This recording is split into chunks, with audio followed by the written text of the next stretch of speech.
What's common between these two pictures? These two are the biggest nuclear disasters in human history, the deadlier of which was Chernobyl nuclear disaster in 1986, known to have caused 4,000 direct casualties.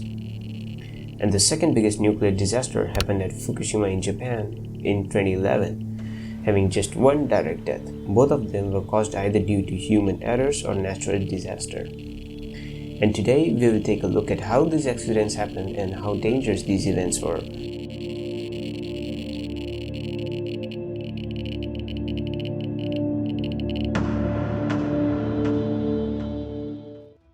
If you let these nuclear disasters aside for a second, nuclear energy is pretty safe and a reliable option.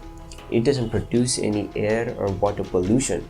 Moreover, just 1 kilogram of uranium produces as much heat energy as that can be produced by 4,500 tons of high-grade coal.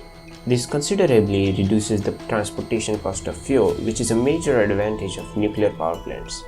Still, nuclear power constitutes only 10% of the world's total electricity production.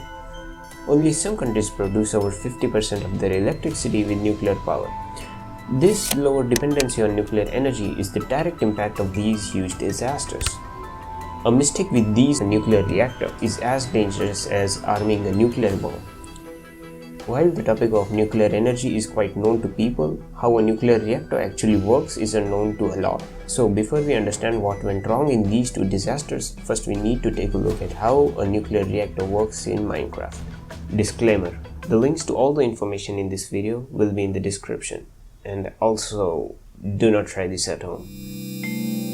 Nuclear power plants do not have any special geographical requirement, so they can be built anywhere irrespective of the terrain or irrespective of the resources available in the locality, but they do require regular water as coolant for their plants. So that's why nuclear power plants are usually made near water bodies such as lakes, rivers and oceans. The reactor is a large metal tank which contains the core of a nuclear reactor, and then it is covered up with solid concrete to shield from the radiation. Finally, we have our uranium rods. Usually there are 300 to 400 of these rods. Then we have a neutron generator. It shoots the neutrons into the tank, which will collide with these uranium rods to produce an exponential chain reaction, just like a nuclear explosion. To control the reaction and not have a nuclear explosion, there are control rods placed inside this tank, absorbing the excess neutrons and slowing down the process significantly. But still, it's not enough. Even after controlling the process, the reaction itself happens at a pretty fast rate. And to slow down the reaction, the tank is filled with normal water, which slows down the neutrons in the tank.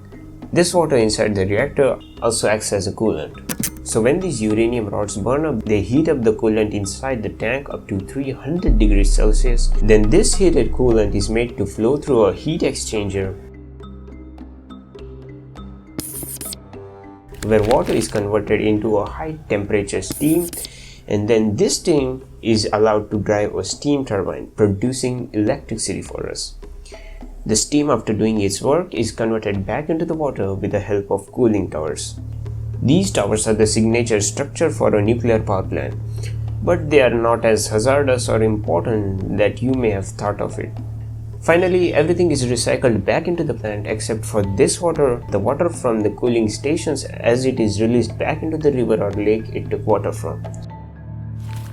And also, when a reactor is active, it emits a radioactive glowing blue light, indicating that there are high levels of radiation in the region. To be honest, it is very beautiful to look at, but it's really harmful at the same time.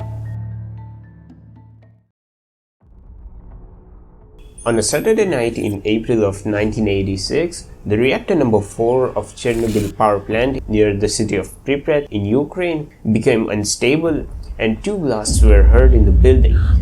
The plant operators thought some fire broke out in the reactor number 4 and called the firefighters.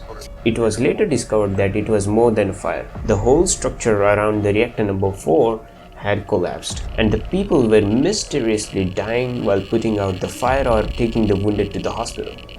Upon inquiry by the government officials, plant managers reported a minor blast and no significant radiation leaks, whereas it was not the case.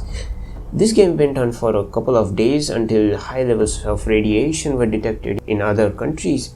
Soon the officials took a notice of true level of the accident, and then they began the disaster management. But what really happened? So earlier that day, the previous shift of workers were doing some safety checks and they left the control rod's insertion on manual rather than on automatic. So the automatic insertion of control rods would detect the neutrons in the reactor and insert the control rods accordingly, whereas the manual insertion needed the plant operators to manually control the insertion of rods.